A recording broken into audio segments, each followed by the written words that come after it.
तो फेरिंग्स की बात कर लेते हैं। ग्रसनी बोलते हैं हिंदी में।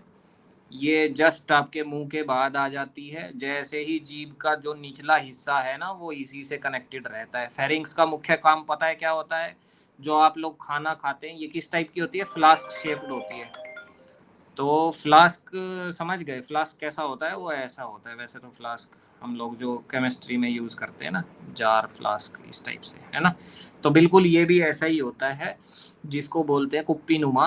आई तो कुप्पी नुमा होता है। ग्रसनी का मेन काम क्या होता है कि इसमें जब आप खाना खाते हो तो गलती से भी वो खाना विंड पाइप में ना चला जाए। विंड पाइप मतलब जहाँ से श्वास ले रहे हो, तो फेफड़ों से श्वास आता जाता रहता है, और ट्रैकिया होता है, लंग्स होता है ना।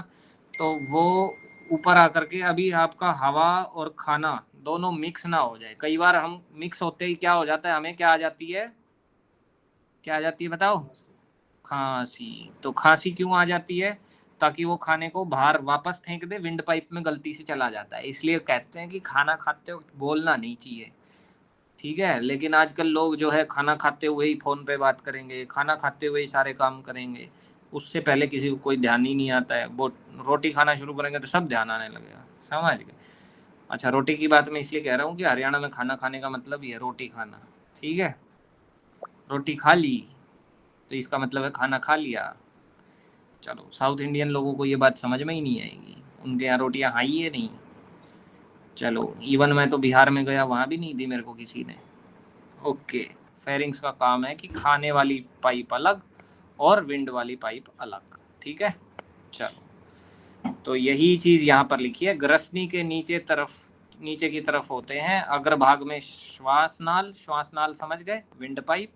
और पृष्ठ भाग में, पृष्ठ मतलब पीछे वाले भाग में, ग्रासनली होती है, समझ गए। तो फेरिंग्स के दो भाग हो गए, एक आगे वाला, एक पीछे वाला। आगे वाला किस में जाता है भाई? लंग्स की तरफ चला जाता है। और पीछे वाला किसकी तरफ जाएगा? फिर खाने की तरफ जाएगा। तो एक विंड पाइप की तरफ भेज देगा हवा को, और खाने को हमारी फूड पाइप की तरफ भेज देगा। फूड पाइप मतलब वही ईसोफेगस, ठीक है। तो इसलिए इसके तीन भाग हो गए। ये आपको नाक वाला जो है नेसोफेरिंग्स, उसके बाद जो है मुख के लिए ओरोफेरिंग्स, और उसके बाद आपका लेरिंगोफेरिंग्स या हाइपोफेरिंग्स बोल देते हैं, ठीक है। तो ये तीन भाग होते हैं फेरिंग्स के, ग्रसनी के तीन भाग। तो इनको थोड़ा सा देख लेना।